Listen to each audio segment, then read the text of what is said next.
भगवते वासुदेवाय नमः।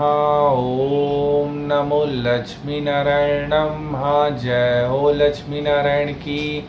राधे राधे सभी दोस्तों को। मैं आंसू उम्मीद करता हूँ सभी लोग बढ़िया होंगे।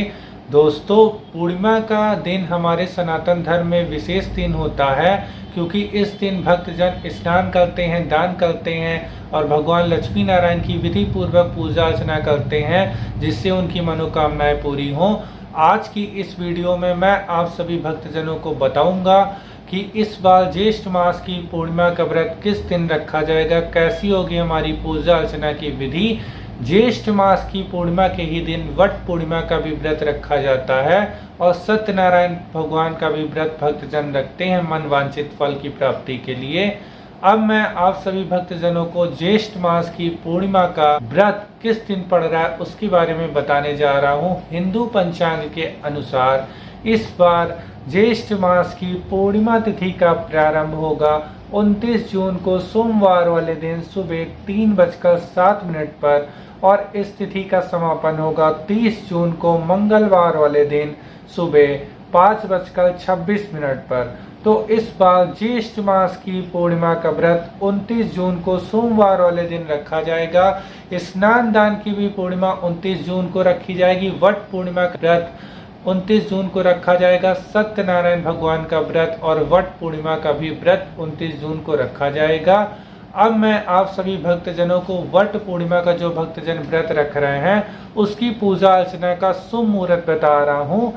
वट पूर्णिमा की पूजा अर्चना का जो सुबह शुभ मुहूर्त है वो सुबह 5:26 पर प्रारंभ होगा और सुबह के 7:25 तक रहेगा।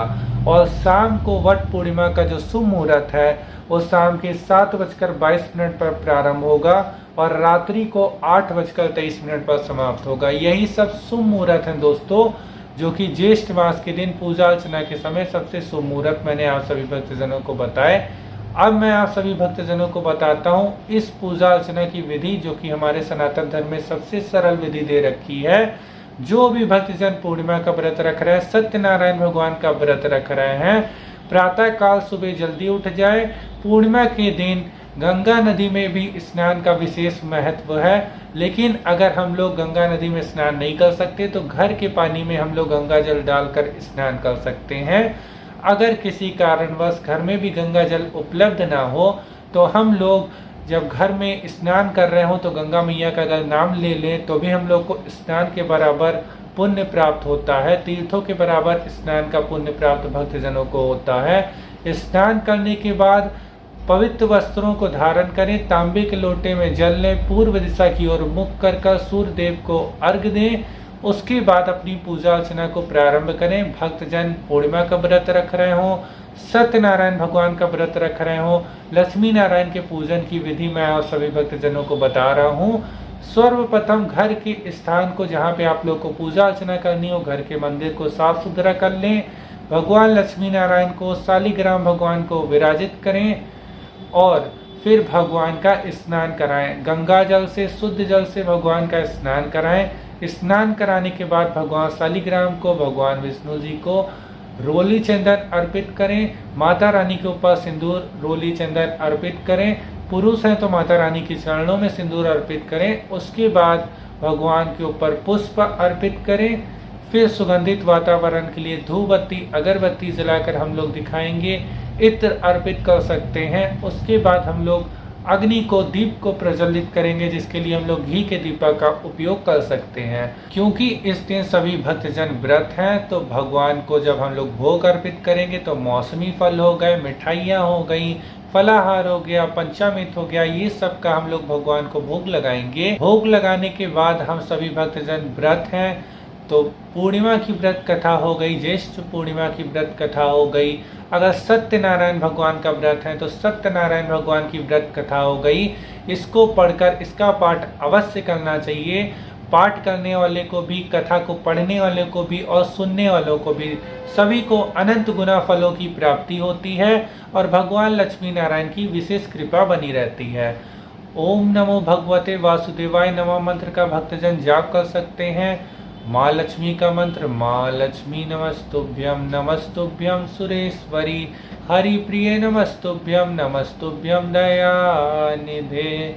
भगवान विष्णु का मंत्र, ओम शांताकारं भुजगशयनं पद्मनाभं सुरेशं विश्वाधारं गगनश्रेदसं मेघवर्णं शुभांगं लक्ष्मीकान्तं कमलनयनं योगभिर्ध्यानगम्यं वन्दे विष्णु भवभयहरं सर्वलोकैकनाथम्। इन मंत्रों का जाप कर सकते हैं। विधि पूर्वक भगवान की पूजा अर्चना करने के बाद हम लोग कपूर जलाकर भगवान की आरती कर सकते हैं। अगर कपूर उपलब्ध ना हो तो घी के दीपक को जलाकर भी हम लोग भगवान की आरती कर सकते हैं। आरती करने के बाद प्रसाद को ग्रहण करें। भगवान से अपनी पूजा अर्चना करते समय कोई भी भूल चूक हो गई हो तो उसके लिए क्षमा याचना मांग लें। और ऐसी हमारी सनातन धर्म की मान्यता है कि अगर भक्तजनों ने भक्ति भाव प्रेम पूर्वक भगवान की पूजा अर्चना की है पूरी श्रद्धा निष्ठा के साथ, तो भगवान हमारी पूजा अर्चना को अवश्य स्वीकार करते हैं और उनकी कृपा सभी भक्तजनों के ऊपर सदैव बनी रहती है। यही जानकारी थी दोस्तों जो इस वीडियो के माध्यम से मेरे को आप सभी भक्तजनों को देनी थी। फिर मिलते हैं अगली वीडियो में किसी और जानकारी के साथ। आशा करते हैं आप सभी का हर दिन हर पल मंगलमय हो। सभी देवी देवताओं की कृपा सभी भक्तजनों के ऊपर सदैव बनी रहे। राधे राधे सभी दोस्तों को।